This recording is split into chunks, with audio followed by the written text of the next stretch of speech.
Here's the story as well as I can remember it, approximately 27 years ago, around 1983.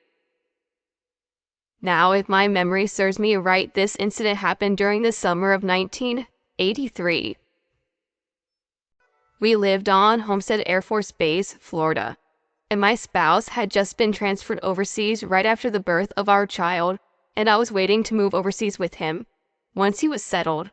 So, the approximate time had to be around mid-July through September 1983.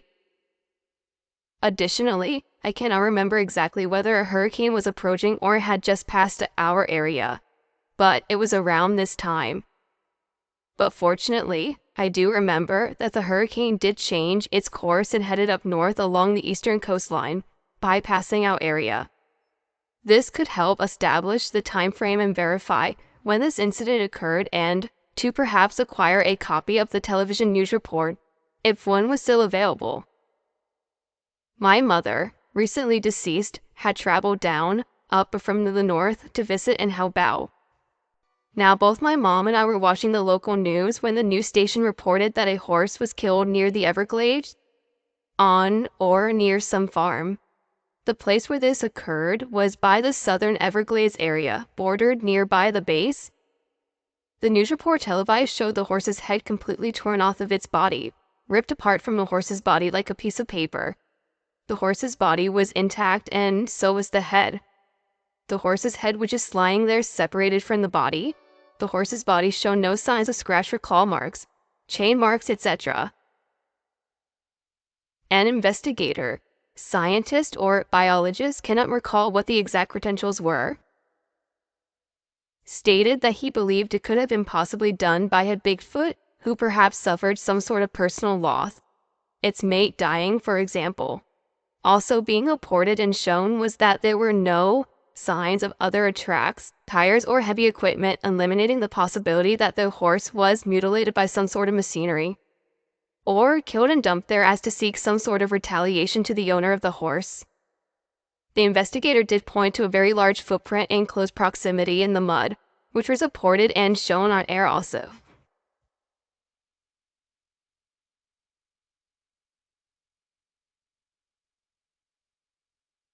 A friend of my wife told us about one of their friends who had an encounter.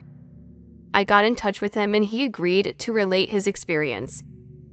I was very interested since it occurred in my backyard, in Sulphur Canyon off the Caribou Basin, south of Soda Springs, Idaho. It was mid-late November of 1967 or 1968.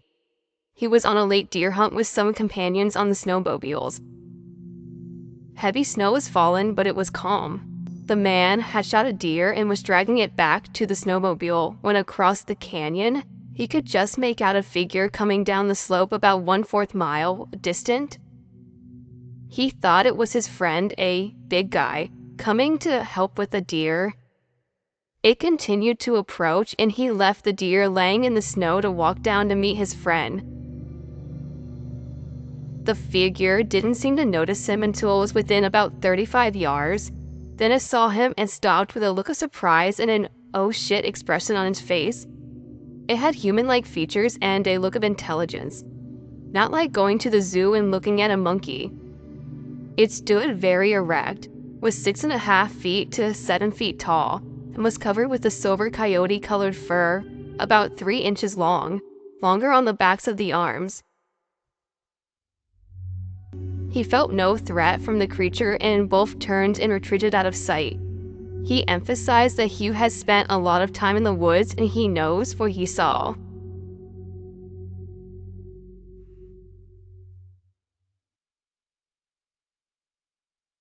A Mrs. Ruth Steele believes she has seen a Sasquatch 3 times in the past 6 months at Dory and Dryad along River Road. Farms are scattered throughout the semi-forested area, and she drives the road nearly every evening. Steele described them as gray, white, and sometimes black, fur-covered, and about 7 feet tall. The faces of the upright animal appear to be pink skin.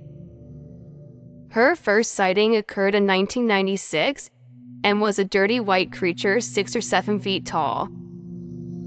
The most recent was in January of 1997, and the animal turned and looked at her car with eyes that shone red. Steele was accompanied by her daughter, Deborah Steele, 41, last November when the latter saw a creature loping along by the road swinging one arm. It looked right at her and scared her badly. Steele thinks they are migrating toward her home because each sighting is closer to where she lives.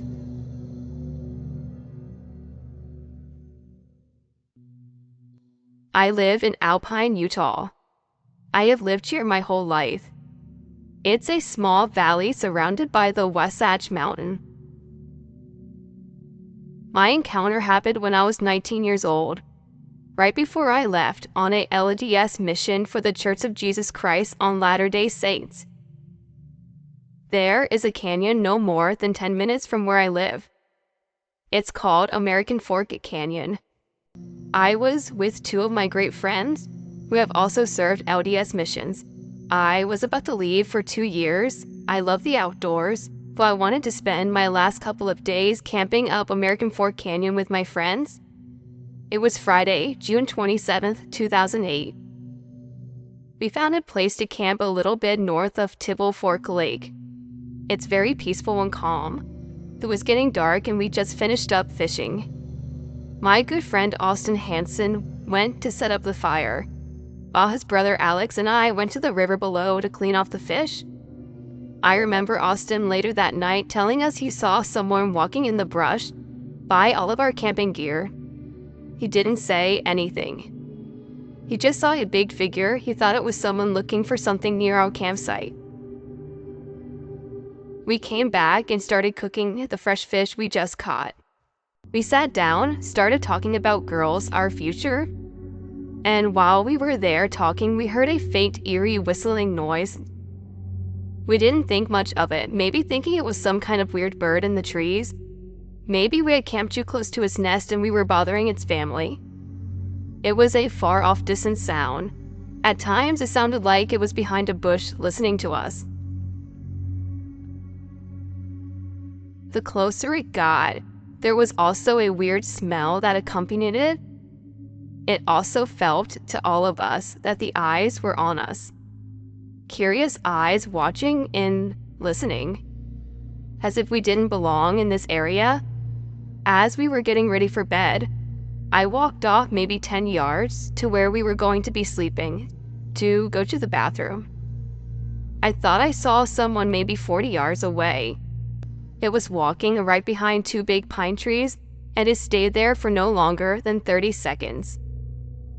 Then I heard a stick hit a tree 2 times, but the sound was coming off from the northeast from where I was standing. That's when I saw it. Whatever you want to call it, but I know what I saw. I saw Sasquatch standing upright walking towards the tree. It was standing at least 7 feet tall, not intimidated by any means. It looked at me, or in my direction. My heart was pounding as the whistling noise got loud, very loud. I ran back to camp, telling my friends what I just saw. They believed me, telling me they felt the same way as if they were being watched. Austin told us the event earlier. Seeing a huge man walking away from our camp, we got our things together and ran to the car that late Friday night, and is something that I will never forget as long as I live.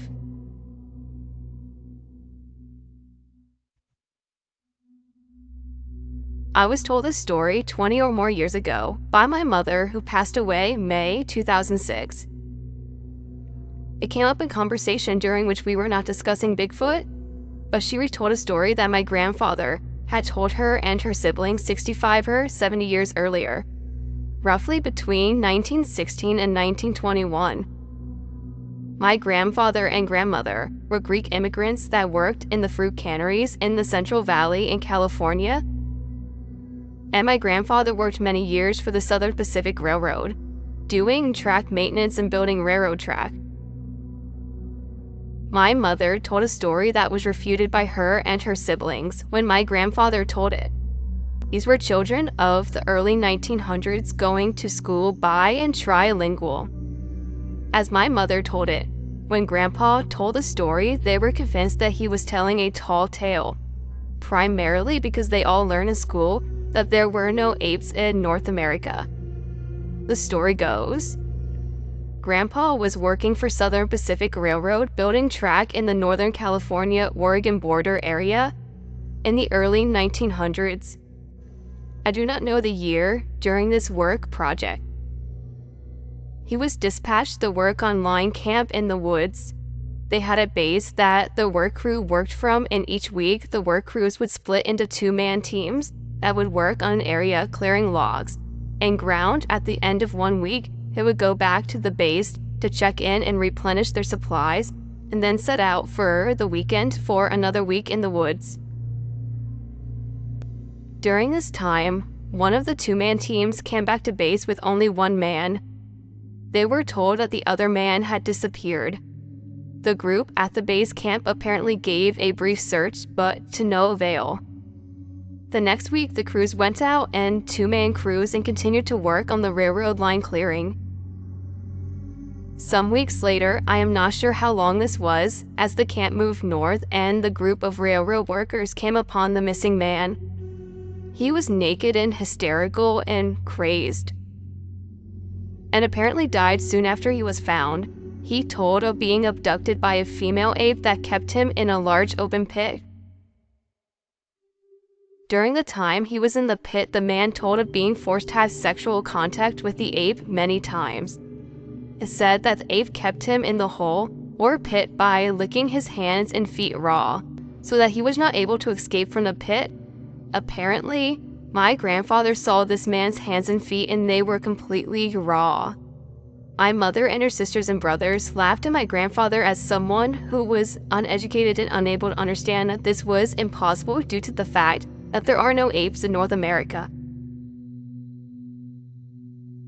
I always found this to be intriguing. Has anybody reported a similar story?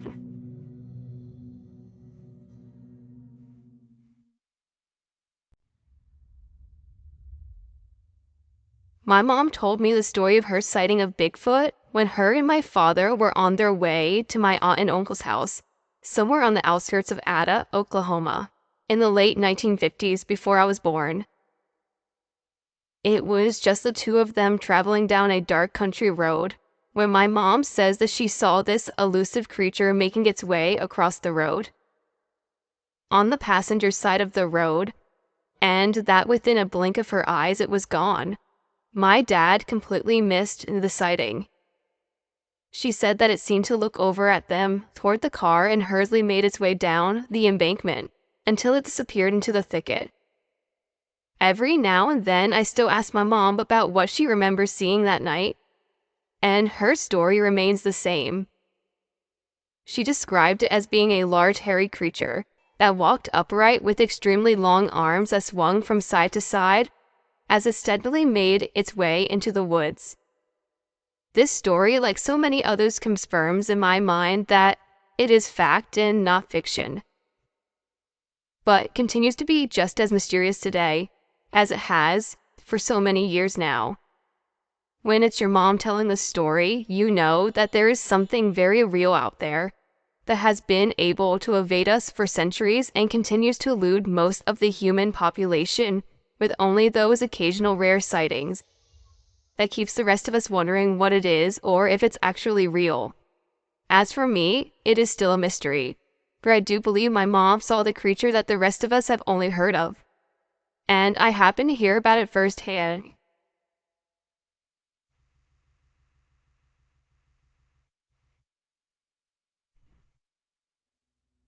In 1980 and 1981, I was working as a security guard on a high-tension tower project here in California. I met a man who was a cast skinner operating a bulldozer, leveling off the pads where each of these high-tension towers was to be placed. I noted he had on his pickup truck 25 to 30 decals from places he had been hunting and introduced myself. During the conversation, I mentioned Bigfoot and he told me that in mid to late 1970, he was doing a little poaching with the forestry officials' permission in a locked-in gated area near Bishop, California. They had given him a key so he could go in anytime he wanted. This particular time, the gate was still locked, as it always was. He let himself in and his four-wheel drive pickup to the area known as 4 Points. He drove over a hill, and there, to his surprise, were a Department of the Interior Vehicles and Bureau of Land Management men, all in their Smokey the Bear outfits with guns, searching a campground, the hills, the mountains, roads, etc. They grabbed this hunter, took his deer rifle away from him, and questioned him for 7 to 8 hours as to what he was doing there. The local forestry officials identified him as a trusted friend and he was let go, but told to never come back. He had determined during his interrogation that the reason the BOM and Department of Interior were there in force was that a Bigfoot creature had gone through there the day before, had torn up the campground, had turned over a large trash container, the type that you find behind large department stores, kind of like dumpsters, that no man can even begin to move, and had killed several people. Over the years, the story was passed through several people. Quite a few Bigfoot researchers, but no one was able to come up with a single clue. Then, in early to mid-1991, a young student also interested in investigating the Bigfoot mystery called the CBFO's hotline to tell me that he had heard the story several years ago and it had always stuck with him. He went on to relate that when he was doing some Bigfoot research in the town of Bishop, California, in Yeo County area in 1989 and 1990, he met a former policeman who said that he was on the Bishop police force in the mid to late 1970s.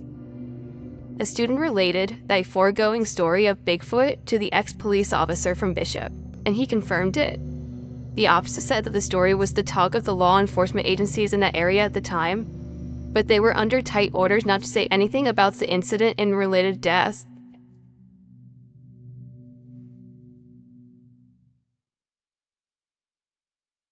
My name is Cheryl, a Mohawk Indian who grew up on the Onondaga Indian Reservation.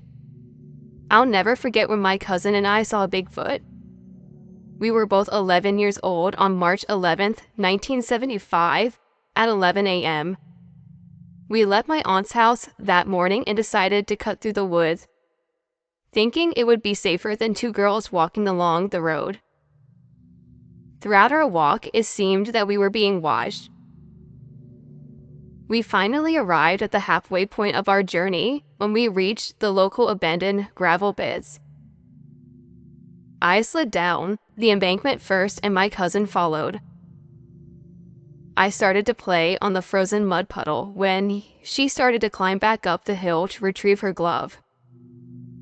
She called for me to come near her, but didn't right away until finally her persistence frightened me. She grabbed me close and said a big black arm just tried to grab me. Thinking that maybe a hunter had followed us or even a black man was lurking in the woods frightened us enough to make a run for the road. As we got to the road, we both saw this big figure walk through 6 to 8 foot sumac trees. Its head and shoulders were over the tops of the trees. We could imagine how it could have traveled to the other side of the pit, which was at least 150 feet from where she first saw the arm. We ran the rest of the way home and told our family we had seen Sasquatch. Of course, everyone laughed at us. As the years passed by, we told the exact same story and our families believe us now. Looking back, I have concluded that Bigfoot was heading towards an underground cave that is sacred to the Onondaga. I believe that this cave connects other Indian reservations by underground channels. Indian legends tell stories that Bigfoot is a spirit that protects the Indians. That is probably why no one has ever found any proof of its existence. I have had many dreams about Bigfoot.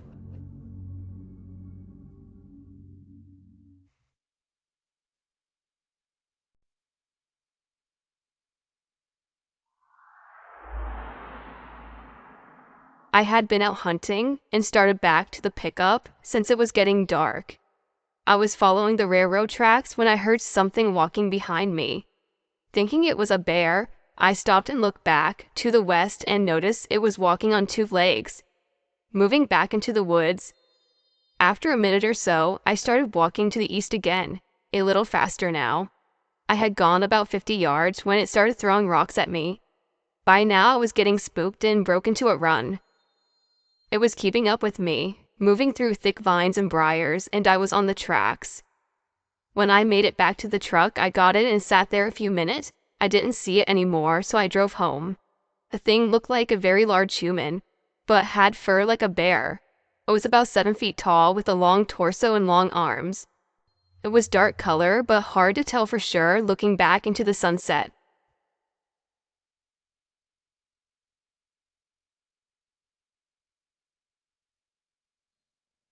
My cousins and I were spotlighting one night to find coyotes. We were driving alongside a tree line when we spotted eyes shining in the light about 150 feet away from the trees. I had binoculars, and one of my cousins had a .22 Magnum with a scope. We had a very good view of a large biped covered with brown hair, except for white patches on the pecs or chest and one of its arms. It was about 8 feet tall or more. It tilted its head down because of the light, but stayed in place for about 5 minutes, then stepped across the fence on the tree line and disappeared into the woods. The face was like a man and an ape.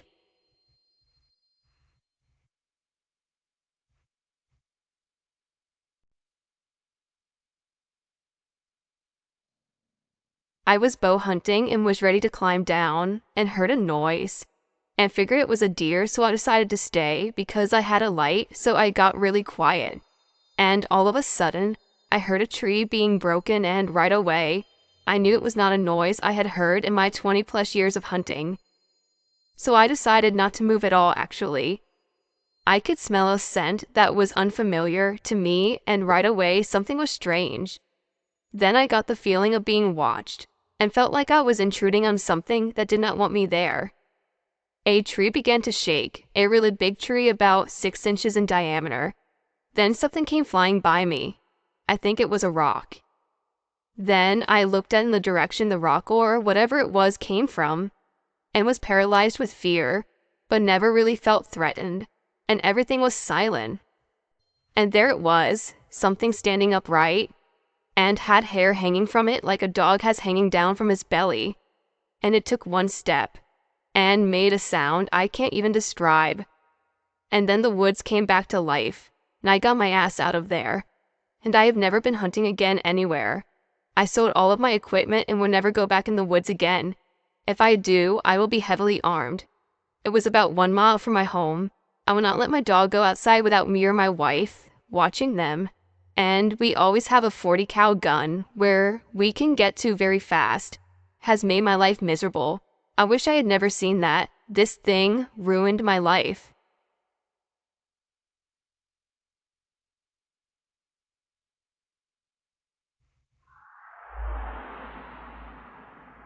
I scouted the area the day before and hung my old man climbing tree stand on a tree for the following morning's hunt. The only tree I could use was a small oak with a main fork that was about 12 feet off the ground and covered with poison oak. That means I could only climb up that fork, and not my usual 20 or 25 feet, which I usually like to hunt from.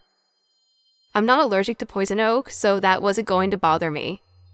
I arrived early, about 4:45 a.m., parked and got dressed. I've learned that to be a successful hunter, you have to be scent-free. I dressed in my Realtree leafy suit and lacrosse rubber boots, sprayed down the scent killer and doused my boots with persimmon scent and walked to my stand at about 5 a.m.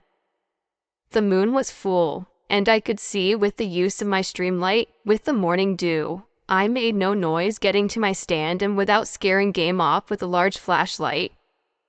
I made it to my stand and found that the top of the portion was twisted around to the back of the tree and the bottom was moved to the base of the tree. Why did someone do this and not steal it? I was up the tree and had my bow in my lap, with my arrow pointing away from me. with it resting on my stand's gun rest. I pulled out my earth scent wafers and attached them to the outside of my backpack. I was facing south with two big oak trees about 25 yards away.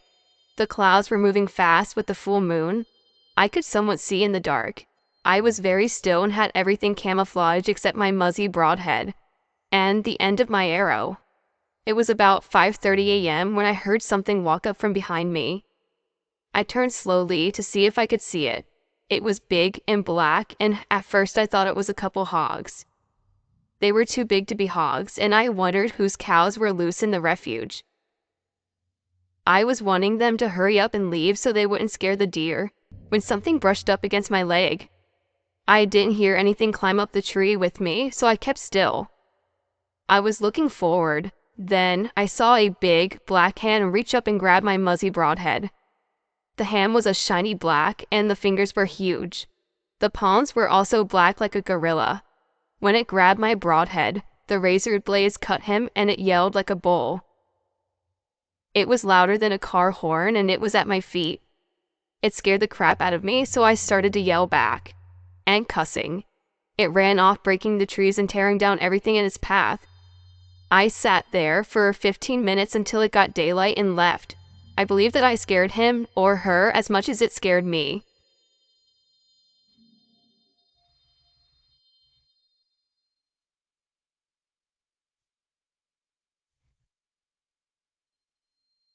On April the 17th of 2004, I was turkey hunting in the Washita National Forest about 4 miles west from Big Cedar, Oklahoma, with my girlfriend and my brother. I had crossed the creek that ran alongside the old log road that headed up the mountain to the west, when I decided to hunt the creek bottom that afternoon. As I set up my turkey blind and got settled in to do some hunting, I blew one of my locator calls. It was a screaming hawk. After sitting there for about 15 minutes, I turned my head and noticed a burnt-looking tree about 50 yards to my left. I raised my shotgun and looked at it with my scope, when I realized that what I was seeing was not a tree, but a large creature like I had never seen before. It stood about 8 feet tall, had charcoal dark-colored hair covering its entire body. It was about 3 inches long and coarse in appearance. It was watching me as I was watching it. Its eyes were reddish-brown in color. It had long arms and walked upright and never taking its eyes off me. And I never took my eyes off of it. I have never been scared of anything in the woods, but this thing was massive in size, and I can say this thing scared me. And I have not been back in the woods before daylight since.